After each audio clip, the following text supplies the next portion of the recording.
Subscribe कीजिए सर्व संध्या दरबार के ऑफिशियल यूट्यूब चैनल को। मालिक जी के सत्संग की वीडियो सबसे पहले अपने मोबाइल आईपैड पर देखने के लिए सब्सक्राइब बटन दबाते समय बेल आइकन प्रेस करें और साथ में ऑल नोटिफिकेशन को भी ऑन करें।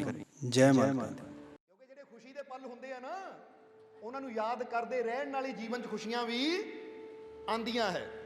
ਇਸ ਲਈ ਅਸੀਂ ਕਈ ਵਾਰ ਦੇਖਿਆ ਬੰਦਾ ਦੁੱਖ ਦੇ ਪਲਾਂ ਨੂੰ ਯਾਦ ਕਰ ਕਰਕੇ ਬੜਾ ਦੁਖੀ ਹੁੰਦਾ ਹੈ। ਦੁੱਖ ਦੇ ਪਲਾਂ ਨੂੰ ਯਾਦ ਕਰ ਕਰਕੇ ਬੰਦਾ ਹਮੇਸ਼ਾ ਦੁਖੀ ਹੁੰਦਾ ਹੈ, ਪਰ ਕੋਸ਼ਿਸ਼ ਨਹੀਂ ਕਰਦਾ ਕਿ ਜੇ ਮੈਂ ਦੁੱਖ ਦੇ ਪਲਾਂ ਨੂੰ ਯਾਦ ਕਰਕੇ ਅੱਜ ਰੋ ਸਕਦਾ ਹਾਂ, ਅੱਜ ਦੁਖੀ ਹੋ ਸਕਦਾ ਹਾਂ, ਤਾਂ ਖੁਸ਼ੀ ਦੇ ਪਲਾਂ ਨੂੰ ਯਾਦ ਕਰਕੇ ਮੈਂ ਹੱਸ ਕਿਉਂ ਨਹੀਂ ਸਕਦਾ। ਹੁਣ ਇਹ ਤਾਂ ਸਾਡੇ ਤੇ ਆ ਨਾ, ਹੱਸਣਾ ਚਾਹੁੰਦੇ ਆ ਤਾਂ ਖੁਸ਼ੀ ਦੇ ਪਲਾਂ ਨੂੰ ਯਾਦ ਕਰ ਲਿਓ, ਹੁਣੇ ਹੀ ਖੁਸ਼ੀ ਆ ਜਾਏਗੀ। ਰੋਣਾ ਚਾਹੁੰਦੇ ਆ ਤਾਂ ਦੁੱਖ ਦੇ ਪਲਾਂ ਨੂੰ ਯਾਦ ਕਰ ਲਓ, ਹੁਣੇ ਹੀ ਰੋਣਾ ਆ ਜਾਏਗਾ। ਹੁਣ ਜਰਾ ਧਿਆਨ ਦੇਣਾ, ਚਾਹੁੰਦਾ ਬੰਦਾ ਜੀਵਨ 'ਚ ਖੁਸ਼ੀ ਹੈ, ਚਾਹੁੰਦਾ ਬੰਦਾ ਜੀਵਨ 'ਚ ਹੱਸੀ ਹੈ, ਪਰ ਯਾਦ ਕਰਦਾ ਹੈ ਕਿਹਨਾਂ ਪਲਾਂ ਨੂੰ? ਦੁੱਖ ਦੇ ਪਲਾਂ ਨੂੰ। ਹੁਣ ਦੁੱਖ ਦੇ ਬੀਜ ਬੋ ਕੇ, ਦੁੱਖ ਦੀਆਂ ਸੋਚਾਂ ਬੋ ਕੇ ਖੁਸ਼ੀ ਦੇ ਫਲ ਸਾਨੂੰ ਕਿੱਦਾਂ ਮਿਲਣਗੇ? ਇਸ ਲਈ ਜੇ ਦੁੱਖ ਦੀ ਕੋਈ ਗੱਲ ਹੋਵੇ ਨਾ, ਉਹਨੂੰ ਪਿੱਛੇ ਭੁੱਲ ਜਾਓ। ਜਿੱਦਾਂ ਇੱਕ ਕਹਾਣੀ ਹੈ, ਇੱਥੇ ਥੋੜੀ ਜਿਹੀ ਦੱਸਣੀ ਚਾਹਾਂਗੇ, ਜੇ ਤੋਂ ਇਹ ਗੱਲ ਤੁਹਾਨੂੰ ਸਮਝ ਆ ਜਾਏਗੀ। ਕਿ ਦੋ ਦੋਸਤ ਹੁੰਦੇ ਸੀ, ਇੱਕ ਦਾ ਨਾਂ ਸੀ ਰਾਮੂ, ਦੂਜੇ ਦਾ ਨਾਂ ਸੀ ਸ਼ਾਮੂ। ਹੁਣ ਰਾਮੂ ਸ਼ਾਮੂ ਇੱਕ ਵਾਰ 2 ਸਾਲ ਤੋਂ ਬਾਅਦ ਇੱਕ ਬਾਜ਼ਾਰ 'ਚ ਮਿਲੇ। 2 ਸਾਲ ਤੋਂ ਬਾਅਦ ਜਦੋਂ ਬਾਜ਼ਾਰ 'ਚ ਮਿਲੇ ਤਾਂ ਆਜ਼ਾਦੀ ਦੇ ਸਮੇਂ, ਜਦੋਂ ਭਾਰਤ ਦੇਸ਼ ਨੇ ਆਜ਼ਾਦ ਹੋਣਾ ਸੀ, ਉਸ ਸਮੇਂ ਇਹ ਦੋਨਾਂ ਨੇ ਆਜ਼ਾਦੀ ਵਾਸਤੇ ਬੜਾ ਸੰਘਰਸ਼ ਕੀਤਾ ਸੀ। ਯਾਨੀ ਬੜਾ ਦੇਸ਼ ਨੂੰ ਆਜ਼ਾਦ ਕਰਨ ਵਿੱਚ ਬੜੀ ਮਿਹਨਤ ਕੀਤੀ ਸੀ ਇਹਨਾਂ ਨੇ ਵੀ। ਸੋ ਜਦੋਂ ਰਾਮੂ ਸ਼ਾਮੂ ਦੋਨੇ ਹੀ ਮਿਲੇ ਤਾਂ ਸ਼ਾਮੂ ਨੇ ਕਿਹਾ, ਰਾਮੂ ਕਿੱਦਾਂ, ਪਛਾਣਿਆ? ਰਾਮੂ ਕਹਿੰਦਾ, ਹਾਂ ਯਾਰ ਕਿੱਦਾਂ ਸ਼ਾਮੂ, ਠੀਕ ਹੈ ਤੂੰ? ਸ਼ਾਮੂ ਕਹਿੰਦਾ ਠੀਕ ਹੈ। ਰਾਮੂ ਨੂੰ ਕਹਿੰਦਾ, ਰਾਮੂ ਕਹਿੰਦਾ ਮੈਂ ਤਾਂ ਠੀਕ ਹਾਂ, ਪਰ ਮੈਂ ਉਹਨਾਂ ਪਲਾਂ ਨੂੰ ਬੜਾ ਯਾਦ ਕਰਦਾ ਜਦੋਂ ਅਸੀਂ 10 ਮਹੀਨੇ ਜੇਲ੍ਹ 'ਚ ਰਹੇ। 10 ਮਹੀਨੇ ਜੇਲ੍ਹ 'ਚ ਰਹੇ।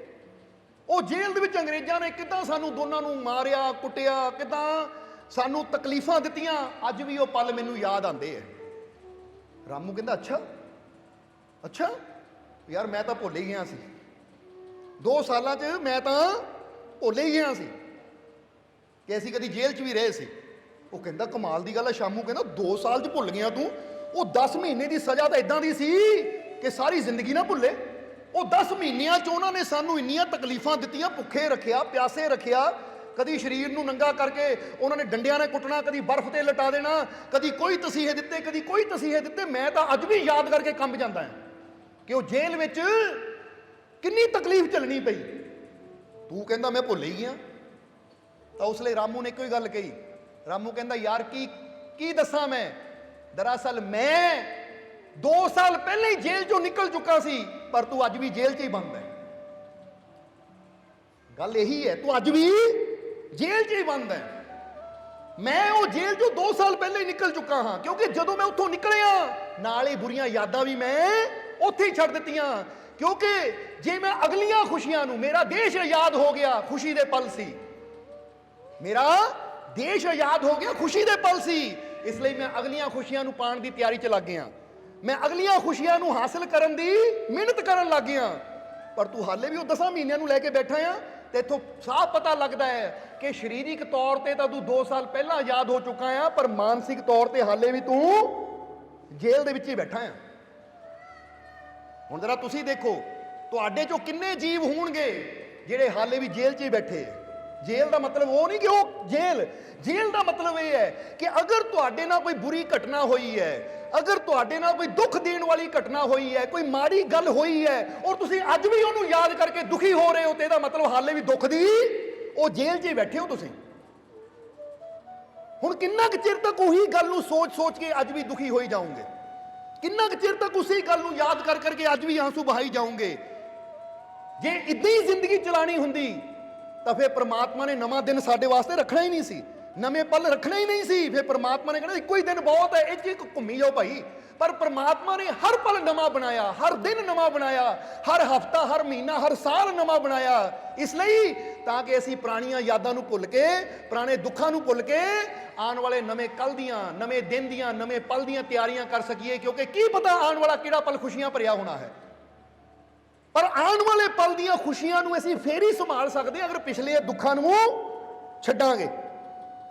ਹੁਣ ਸਮਝ ਲਓ, ਪਿਛਲੇ ਪਿੱਛੇ ਇੱਕ ਇਦਾਂ ਸਮਝ ਲਓ ਕਿ ਇੱਕ ਬੰਦੇ ਕੋ ਖਜ਼ਾਨਾ ਸੀ ਜਿਹੜਾ ਸੜ ਕੇ ਸੁਆਹ ਹੋ ਗਿਆ। ਹੁਣ ਬੰਦਾ ਉਹਦੀ ਰਾਖ ਨੂੰ ਹੱਥ 'ਚ ਲੈ ਕੇ ਰੋਂਦਾ ਰੋਂਦਾ ਘੁੰਮ ਰਿਹਾ ਹੈ ਔਰ ਅੱਗੇ ਉਹਦੇ ਵਾਸਤੇ ਖੁਸ਼ੀਆਂ ਦਾ ਖਜ਼ਾਨਾ ਪਿਆ ਹੈ। ਬੰਦਾ ਕਹਿੰਦਾ ਉਹਨੂੰ ਕਿੱਦਾਂ ਚੱਕਾਂ, ਮੇਰੇ ਹੱਥ ਤਾਂ ਪਹਿਲਾਂ ਹੀ ਉਹ ਰਾਖ ਨਾਲ ਭਰੇ ਹੋਏ ਹੈ। ਜੋ ਮੇਰਾ ਖਜ਼ਾਨਾ ਪਿੱਛੇ ਸੀ ਉਹਨੂੰ ਯਾਦ ਕਰ ਕਰਕੇ ਮੈਂ ਰੋ ਰਿਹਾ ਕਿ ਹਾਏ ਮੇਰੀਆਂ ਖੁਸ਼ੀਆਂ ਸੜ ਕੇ ਸੁਆਹ ਹੋ ਗਈਆਂ। ਤਾਂ ਜਿਹੜਾ ਸਮਝਦਾਰ ਹੋਏਗਾ ਉਹ ਕਹੇਗਾ ਉਹ ਤਾਂ ਹੋ ਗਈਆਂ, ਛੱਡ, ਹੁਣ ਅਗਲੀਆਂ ਨੂੰ ਚੱਕਣ ਵਾਸਤੇ ਤਿਆਰ ਹੋ ਜਾ। ਸਮਝਦਾਰ ਅਗਲੀਆਂ ਨੂੰ ਚੱਕੇਗਾ, ਉਠਾਏਗਾ ਔਰ ਉਹਨੂੰ ਗੱਲ ਨਾਲ ਲਾਏਗਾ। ਉਹ ਪਿਛਲੀ ਦੀ ਫਿਕਰ ਨਹੀਂ ਕਰੇਗਾ ਕਿਉਂਕਿ ਜੋ ਪਿੱਛੇ ਹੋਣਾ ਸੀ ਉਹ ਤਾਂ ਹੋ ਗਿਆ। ਹੁਣ ਉਹਨੂੰ ਯਾਦ ਕਰਨ ਦੀ ਬਜਾਏ ਮੈਂ ਅੱਜ ਕੁਝ ਐਸਾ ਕਰਾਂ ਤਾਂ ਕਿ ਆਉਣ ਵਾਲੇ ਕੱਲ ਨੂੰ ਜੋ ਮੈਨੂੰ ਖੁਸ਼ੀਆਂ ਮਿਲਣੀਆਂ ਹੈ ਉਹਨੂੰ ਸੰਭਾਲਣ ਵਾਸਤੇ ਤਿਆਰ ਹੋ ਜਾਵਾਂ। ਇਸ ਲਈ ਤੁਸੀਂ ਜੇਲ੍ਹ 'ਚ ਤਾਂ ਨਹੀਂ ਹੋ, ਚੈੱਕ ਕਰੋ ਆਪਣੇ ਆਪ ਨੂੰ। ਅਗਰ ਤੁਸੀਂ ਪੁਰਾਣੀਆਂ ਗੱਲਾਂ ਯਾਦ ਕਰਕੇ ਅੱਜ ਵੀ ਦੁਖੀ ਹੁੰਦੇ ਹੋ, ਕਿਸੇ ਨੇ ਮੇਰੇ ਇਦਾਂ ਦੀ ਸੱਟ ਮਾਰੀ ਸ਼ਬਦਾਂ ਦੇ ਜ਼ਰੀਏ, ਜਾਂ ਮੇਰੀ ਬੇਇੱਜ਼ਤੀ ਕੀਤੀ, ਜਾਂ ਮੈਨੂੰ ਆਹ ਤਕਲੀਫ ਦਿੱਤੀ, ਜਾਂ ਮੈਨੂੰ ਆਹ ਧੋਖਾ ਦਿੱਤਾ, ਜਾਂ ਮੇਰੇ ਨਾਲ ਆਹ ਬੁਰਾ ਕੀਤਾ, ਅਗਰ ਅੱਜ ਵੀ ਤੁਸੀਂ ਉਹਨਾਂ ਸੋਚਾਂ 'ਚ ਹੀ ਕੈਦ ਹੋ ਤੇ ਇਹਦਾ ਮਤਲਬ ਤੁਸੀਂ ਉਹ ਦਰਦ ਦੀ ਦੁੱਖਾਂ ਦੀ ਜੇਲ੍ਹ 'ਚ ਅੱਜ ਵੀ ਬੰਦ ਹੋ।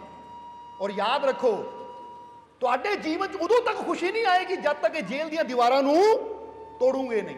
ਔਰ ਇਹ ਦੀਵਾਰਾਂ ਨੂੰ ਤੋੜਨਾ ਤੁਹਾਡੇ ਹੱਥ ਵਿੱਚ ਹੈ, ਕਿਉਂਕਿ ਬਾਹਰ ਦੀਆਂ ਦੀਵਾਰਾਂ ਹੋਣ ਤਾਂ ਕੋਈ ਵੀ ਤੋੜ ਕੇ ਸਾਨੂੰ ਆਜ਼ਾਦ ਕਰ ਸਕਦਾ ਹੈ, ਪਰ ਜਦੋਂ ਦੀਵਾਰਾਂ ਹੀ ਸਾਡੀਆਂ ਸੋਚਾਂ ਦੀਆਂ ਹੋਣ, ਅਸੀਂ ਆਪਣੇ ਦੁੱਖਾਂ ਦੀ ਦੀਵਾਰ ਆਪ ਹੀ ਖੜੀ ਕੀਤੀ ਹੋਵੇ ਸੋਚਾਂ ਦੇ ਨਾਲ, ਪਾਸਟ ਨੂੰ ਜੋ ਪਿੱਛੇ ਗੁਜ਼ਰ ਚੁੱਕਾ ਹੈ ਉਹਨੂੰ ਸੋਚ ਸੋਚ ਕੇ ਅਗਰ ਅੱਜ ਅਸੀਂ ਦੁਖੀ ਹੋ ਰਹੇ ਹਾਂ ਤਾਂ ਸਾਨੂੰ ਚਾਹੀਦਾ ਹੈ ਕਿ ਹੁਣ ਕਿੰਨਾ ਕੁ ਚਿਰ ਤੱਕ ਮੈਂ ਦੁਖੀ ਰਹਿਣਾ ਹੈ। ਹੁਣ ਵਕਤ ਆ ਗਿਆ ਹੈ ਇਹ ਪੁਰਾਣੀਆਂ ਸੋਚਾਂ ਦੀਆਂ ਦੀਵਾਰਾਂ ਨੂੰ, ਦੁੱਖਾਂ ਦੀਆਂ ਦੀਵਾਰਾਂ ਨੂੰ ਗਿਰਾਵਾਂ ਤਾਂ ਕਿ ਆਉਣ ਵਾਲੇ ਕੱਲ ਦੀ ਖੁਸ਼ੀ ਦੀ ਤਿਆਰੀ ਅੱਜ ਮੈਂ ਸ਼ੁਰੂ ਕਰ ਦੇਵਾਂ।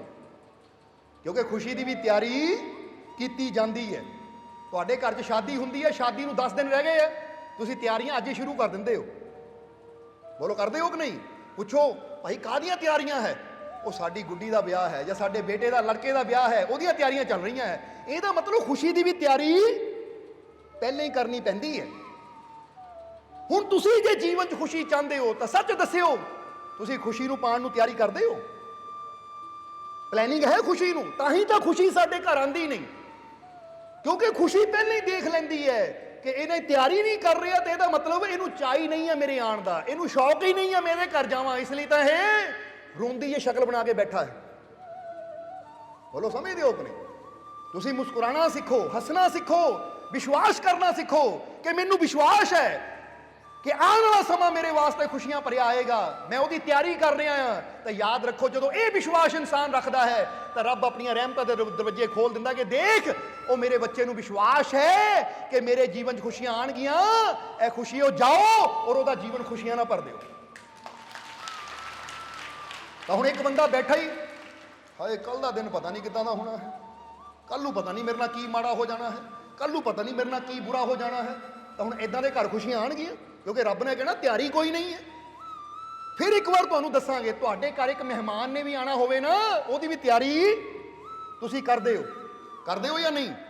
ਉਹ ਭਾਈ ਫੋਨ ਆਇਆ ਸੀ ਫਲਾਨਾ ਰਿਸ਼ਤੇਦਾਰ ਆ ਰਿਹਾ ਹੈ, ਚਾਦਰ ਨਵੀਂ ਵਿਛਾ ਲਓ, ਆ ਸੋਫਿਆਂ ਨੂੰ ਸਾਫ਼ ਕਰ ਲਓ, ਟੇਬਲ ਤੇ ਕੱਪੜਾ ਮਾਰ ਦਿਓ, ਚਾਹ ਪਾਣੀ ਤਿਆਰ ਕਰ ਲਓ, ਰੋਟੀ ਤਿਆਰ ਕਰ ਲਓ, ਮਹਿਮਾਨ ਦੀ ਆਉਣ ਦੀ ਤਿਆਰੀ ਕਰੋ। ਤਾਂ ਜੇ ਮਹਿਮਾਨ ਨੂੰ ਲੱਗੇ ਨਾ ਤਿਆਰੀ ਕੋਈ ਨਹੀਂ ਕੀਤੀ, ਹੁਣ ਕਈ ਵਾਰ ਆਪਣੇ ਬਾਰੇ ਦੱਸ ਦਈਏ ਅਸੀਂ ਕਿ ਕਿਤੇ ਪ੍ਰੋਗਰਾਮ ਤੇ ਜਾਈਦਾ ਹੈ, ਜ਼ਰਾ ਧਿਆਨ ਦੇਣਾ, ਦਿਲ ਕਰਦਾ ਉਹ ਜੀਵ ਦੇ ਘਰ ਜਾਈਏ, ਪਰ ਫਿਰ ਸੋਚੀਦਾ ਹੈ ਉਹ ਵਿਚਾਰੇ ਨੂੰ ਪਤਾ ਨਹੀਂ ਹੈ, ਉਹਦੀ ਤਿਆਰੀ ਨਹੀਂ ਹੈ, ਜਦੋਂ ਅਸੀਂ ਜਾਵਾਂਗੇ ਤਾਂ ਨੱਠ ਭੱਜ ਪੈ ਜਾਣੀ ਉਹਨੂੰ। ਉੱਥੋਂ ਹੀ ਪ੍ਰੋਗਰਾਮ ਅਸੀਂ ਘਰ ਦੇ ਮੋਹਰੇ ਵੀ ਹੋਈਏ ਤਾਂ ਗੱਡੀ ਅੱਗੇ ਲੈ ਜਾਈਦੀ ਹੈ ਕਿ ਖੜੇ ਪੈਰੇ ਨੂੰ ਦੱਸਾਂਗੇ ਤਾਂ ਵਿਚਾਰੇ ਨੂੰ ਭੱਜਣਾ ਪੈ ਜਾਣੀਆਂ ਹੈ, ਕਿਉਂਕਿ ਤਿਆਰੀ ਹੋਵੇ ਤਾਂ ਅਗਲੇ ਨੂੰ ਟੈਨਸ਼ਨ ਨਹੀਂ ਹੁੰਦੀ। ਇਸੇ ਰੱਬ ਦੀ ਰਹਿਮਤ ਸਾਡੇ ਘਰ ਦੇ ਮੋਹਰੇ ਹੁੰਦੀ ਹੈ, ਪਰ ਜੇ ਤਿਆਰੀ ਨਾ ਹੋਵੇ ਸਾਡੀ ਤਾਂ ਉਹ ਰੱਬ ਦੀ ਰਹਿਮਤ ਵੀ ਸਾਡੇ ਘਰ ਦੇ ਮੋਹਰਿਓਂ ਹੀ ਵਾਪਸ ਮੁੜ ਜਾਂਦੀ ਹੈ। ਤਾਂ ਜੇ ਅਸੀਂ ਪਹਿਲਾਂ ਹੀ ਤਿਆਰੀ ਰੱਖੀਏ ਕਿ ਮੈਨੂੰ ਯਕੀਨ ਹੈ ਮੇਰੇ ਰੱਬ ਦੀ ਰਹਿਮਤ ਮੇਰੇ ਘਰ ਆਏਗੀ, ਮੈਨੂੰ ਯਕੀਨ ਹੈ ਮੇਰੇ ਰੱਬ ਦੀ ਰਹਿਮਤ ਮੇਰੇ ਘਰ ਆਏਗੀ, ਮੇਰੇ ਮਾਲਿਕ ਦੀ ਰਹਿਮਤ ਮੇਰੇ ਤੇ ਹੋਏਗੀ, ਤਾਂ ਫਿਰ ਮਾਲਿਕ ਵੀ ਕਹਿੰਦਾ ਜੇ ਨਾ ਯਕੀਨ ਰੱਖਿਆ ਤਾਂ ਯਕੀਨ ਤੋੜਨਾ ਨਹੀਂ ਹੈ, ਇਹ ਰਹਿਮਤ ਜਾ ਔਰ ਇਹਦੇ ਘਰ ਨੂੰ ਭਰਪੂਰ ਕਰ। ਇਹਨੂੰ ਕਹਿੰਦੇ ਵਿਸ਼ਵਾਸ। ਹੁਣ ਤੁਹਾਡੇ ਕੋਲੋਂ ਅਸੀਂ ਇਹ ਪੁੱਛਣਾ ਚਾਹਾਂਗੇ ਤੁਸੀਂ ਆਪਣੇ ਜੀਵਨ 'ਚ ਕਿੰਨੀ ਕੁ ਤਿਆਰੀ ਕਰਦੇ ਹੋ ਰਹਿਮਤ ਦੀ? ਬੰਦੇ ਦੀ ਸ਼ਕਲ ਦੇਖ ਕੇ, ਚਿਹਰਾ ਦੇਖ ਕੇ, ਉਹਦੇ ਕਰਨੀ ਦੇਖ ਕੇ ਤਾਂ ਇਦਾਂ ਲੱਗਦਾ ਤਿਆਰੀ ਕਰ ਰਿਹਾ ਦੁੱਖਾਂ ਦੀ, ਤਿਆਰੀ ਕਰ ਰਿਹਾ ਪਰੇਸ਼ਾਨੀਆਂ ਦੀ, ਕਿਉਂਕਿ ਹਰ ਵੇਲੇ ਇਹਦੇ ਚਿਹਰੇ ਤੇ ਉਦਾਸੀ ਰਹਿੰਦੀ ਹੈ, ਹਰ ਵੇਲੇ ਇਹਦੇ ਚਿਹਰੇ ਤੇ ਨਿਰਾਸ਼ਾ ਰਹਿੰਦੀ ਹੈ।